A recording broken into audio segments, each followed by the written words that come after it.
स्वर्ग जाना है या मोक्ष प्राप्त करना है। 5 बातें हैं। परीक्षा के 3 फल होते हैं। स्कूल लग रहे बच्चे भी हैं, चले गए बच्चे कहाँ तक बैठे हो, लाइट चली गई तो बच्चे भी चले गए। फेल, पास और सप्लीमेंट। इतनी मेहनत करना चाहिए कि पास हो जाना चाहिए। पास नहीं तो फेल नहीं होना चाहिए। और फिर एक आध विषय में फेल हो तो फिर पेपर देने का अवसर मिले। यानी पास होने की कोशिश करना, पास नहीं हो पाए तो सप्लीमेंट्री तो ले आना, फेल नहीं होना। कहा है कि मानुष जन्म नर पाई के चूके अपनी घात तो जाए परे बहुत चक्र में से गनेरी लात। इस मनुष्य जीवन से चूके तो फिर कहाँ जाएंगे कोई ठिकाना नहीं। पत्ता टूटा डाल से ले गई पवन उड़ाए, अब के बिछड़े कब मिलोगे दूर करोगे जाए। अगर मनुष्य जीवन से बिछुड़ गए तो पता नहीं कहाँ चले जाओगे। तो आप सबका विचार ये देखने से ये लग रहा कि आप सब मनुष्य जीवन में आना चाहते। तो चलो अब उचाहत करना, मनुष्य जीवन में कौन कौन आना चाहते हैं? मनुष्य जीवन वाले उचाहत कर दो, डरो मत, उदारता से उचाहत करो। मनुष्य जीवन में कौन कौन आना चाहते हैं? यही आए, हुकावत में जन्म हो, इसी क्षेत्र में जन्म हो, सब चाहते हैं ना? चाहते हैं।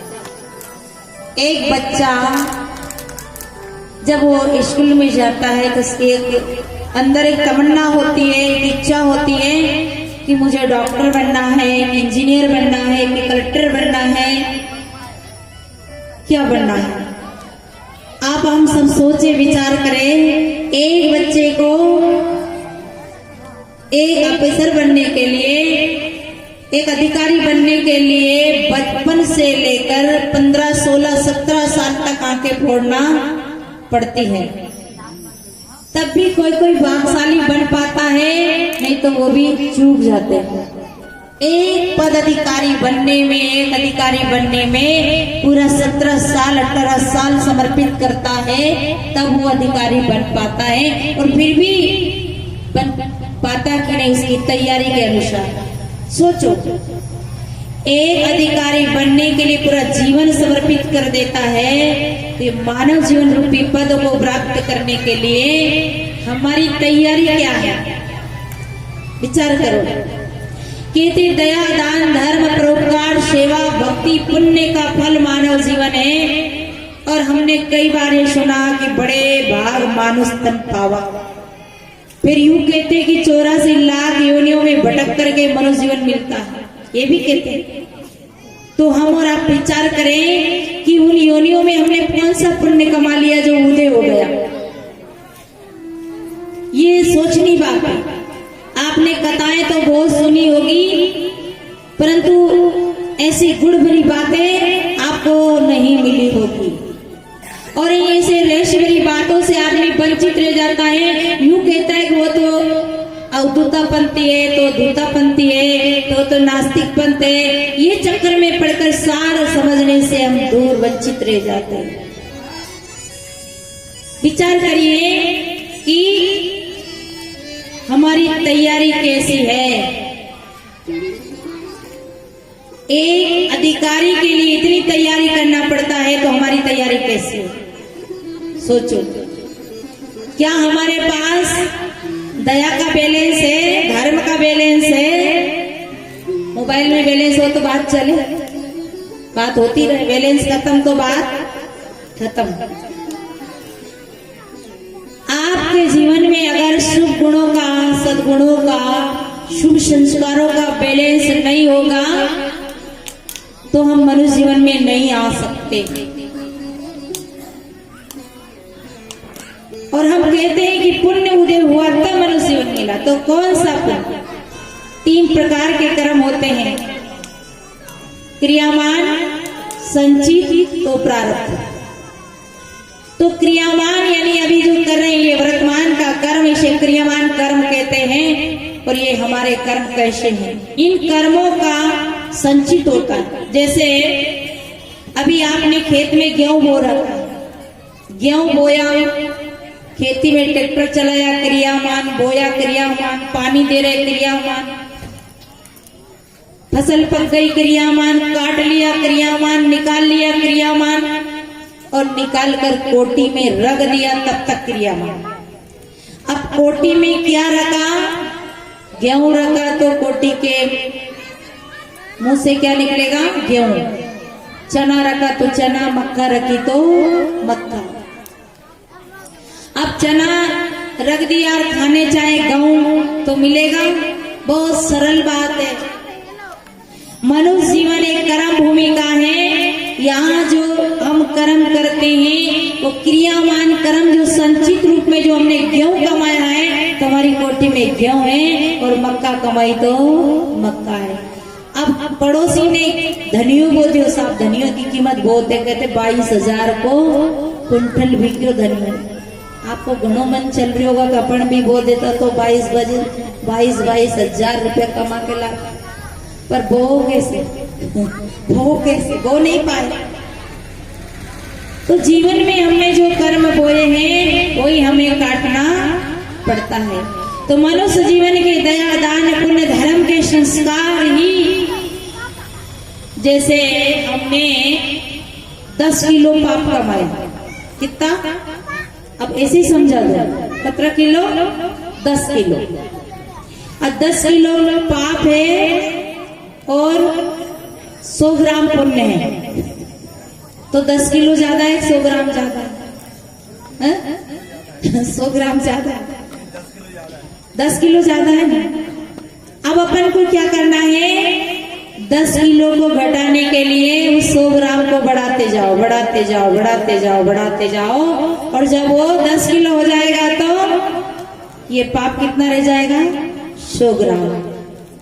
तो अन्य खानियों में भटक भटक करके जब जब ये जितने भी हमने कर्म किए हैं वो भटक भटक करके खत्म होते हैं, ये 100 ग्राम पुण्य सामने आता है और फिर हमें तुरंत मनुष्य जीवन मिल जाते। से कहते हैं कि बड़े भाग से पूर्व के पुण्य उदय, आज के वर्तमान के पुण्य अगर कहीं भोग खाने में चले गए वो भोग पूरा होगा और यही कर्म सामने आएगा, तभी हमें मनुष्य का जीवन प्राप्त होगा। पर हमने तो अपने जीवन की तरफ ध्यान ही नहीं दिया, हम तो पाप पे पाप करते चले गए। सदगुरु कबीर साहब का सिद्धांत है, कबीर साहब का सिद्धांत में सभी महापुरुषों का सिद्धांत है, कर्म प्रधान विश्व रचना का, तो जो जस कर तस फल चाका। हमारे कर्म का ही हमें सुख और दुख मिलता है, हमारा कर्म ही हमारा साथी है सज्जनों, हमारा साथी और दूसरा कोई नहीं है। ये यहाँ जो माया का बाजार है, ये हम कहते हैं हमारी पत्नी है, ये हमारे बच्चे हैं, ये मेरा बेटा है, ये मेरा नाती है।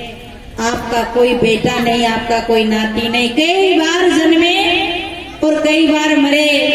कितनी बार हमारा जन्म हुआ, कितनी बार माताएं कितनी बार गर्भ का दुख भोगे, कितनी बार मांग उजाड़ी गई, कितनी बार बांझ का दुख भोगे, और फिर उन कष्टों को भोग भोग करके आदमी दुखी तो हो जाता पर फिर थोड़ा सुख आता, फिर भूल जाता। जैसे एक था राजा, वो कथा सुना रहे थे, कथा तो कथा सुन रहे थे, उसमें एक खाज वाला बेटा था, खाज, उसके खाज हो रही थी साहब। वो खाज जिनको हुई होगा ना उन्हें पता है, खाज बहुत मीठी मीठी चलती है। तो खाज वाला खाज गुजारे, तो राजा साहब के, अरे जब वो खाज वाला दोनों हाथ से खरर खरर गुजारने लगे, तो राजा साहब के अब सब पब्लिक का ध्यान उस खाज वाले की तरफ चला जाए, तो राजा ने कहा कि ये खाज वाला हट जाए तो मेरी कथा बड़ी ध्यान से सुने।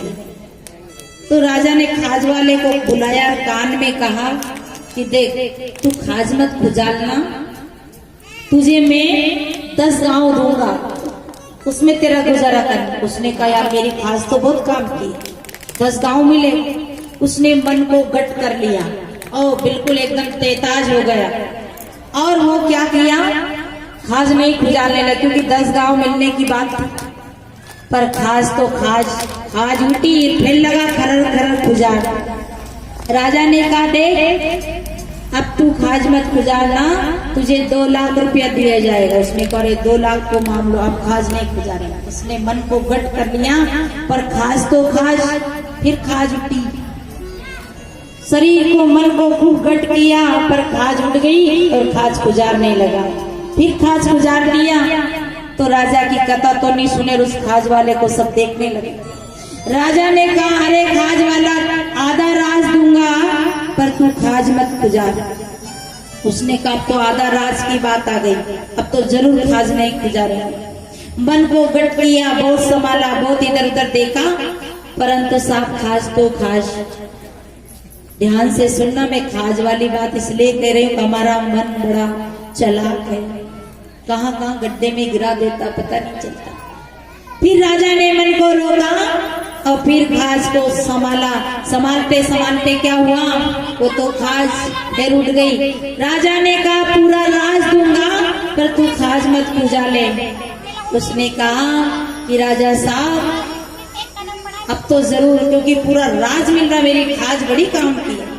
बहुत मन को गट किया, इतना मन को रोका कि खाज नहीं खुजा लूंगा, पर खाज तो खाज। फिर खाज उठी, फिर वो लगा खरर खरर गुजारने और कहा है राजा साहब सुनो, जितना सुख जितना आनंद मेरी खाज में है, उतना आनंद तेरे राज में नहीं, धर ले तेरा राज। तो आदमी यहाँ चूक जाता है, संसार के भोगों में, संसार के सुख में अपने कर्म को भूल जाता है, विषयों के सुख में, इंद्रियों के सुख में, और अपने ये मानव जीवन रूपी राज मिला है, इसको विषयों की खाज में, भोगों की खाज में गमा दिया। और पुत्र परिवार के लिए धन तो इकट्ठा किया, पर अपने हाथ में कुछ भी नहीं रखा। याद रखना, इस संसार में अपना कोई नहीं है, ये बात को भूलना।